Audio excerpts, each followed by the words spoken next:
Hola, ¿qué tal? Yo soy Laura Casillas y estas son las noticias de la semana. El alcalde de Denver hizo algunos cambios a los servicios para los migrantes.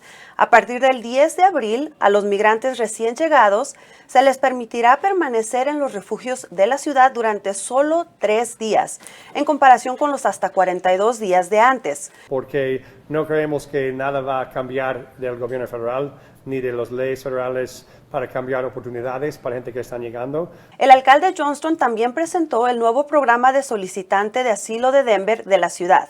Aquellos en refugio o vivienda de transición a partir del miércoles tienen prioridad en este programa. La ciudad estima que son unas 1,000 personas.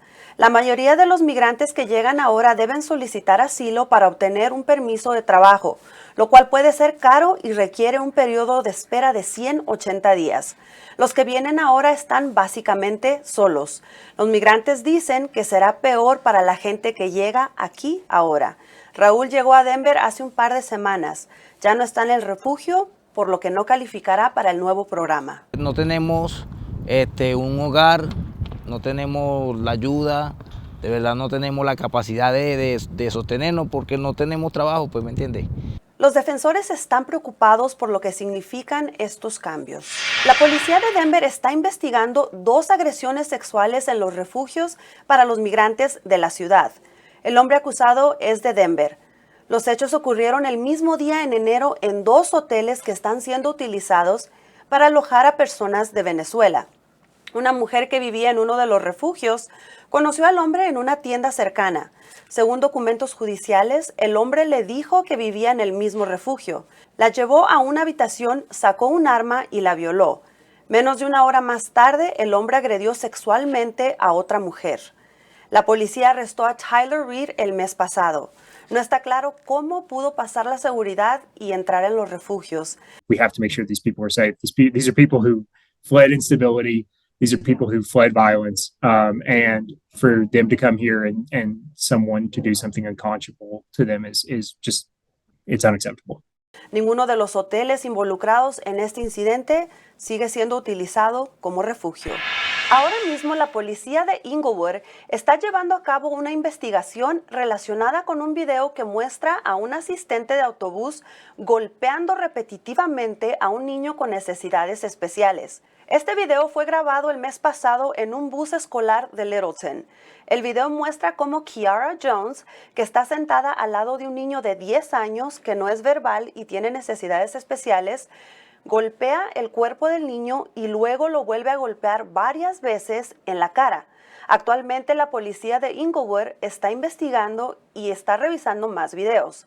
Varios padres de familia hablaron en una conferencia de prensa el martes, acusando a las escuelas de Littleton de ignorar sus quejas sobre las lesiones durante meses. If I could say one thing to Littleton public schools, it would be, how dare you?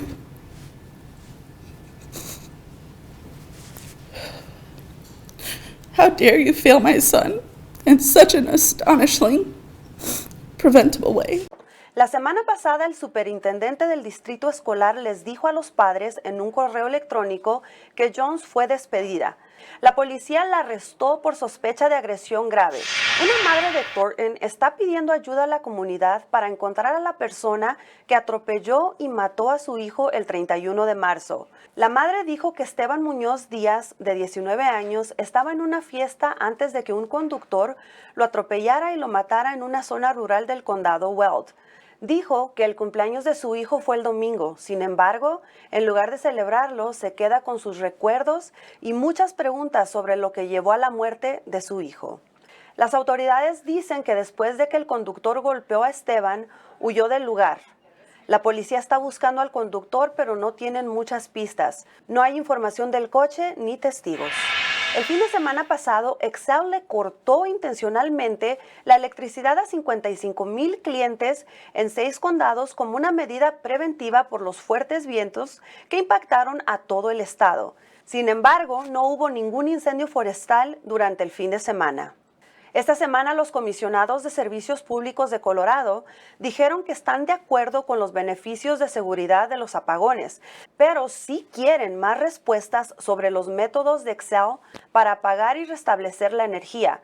y cómo notifican a sus clientes sobre ello.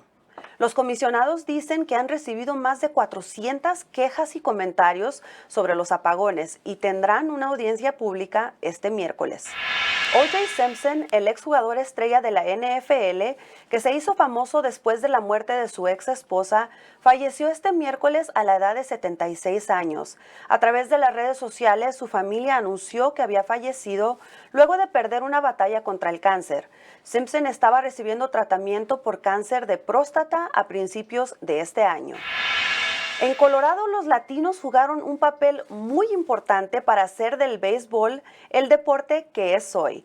Antes de los adorados Rockies, había un equipo llamado los Greeley Grays, el cual ganó más impulso en 1925 cuando los latinos vinieron a Colorado a trabajar en campos de remolacha azucarera.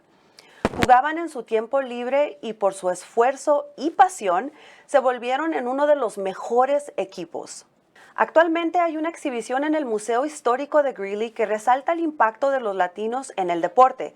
Lo puedes visitar hasta el 5 de octubre.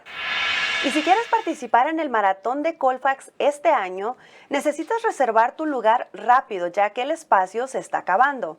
El maratón completo está agotado en un 85%, el medio maratón está agotado en un 90% y el maratón relay y el urban 10 mile también se están quedando sin cupos.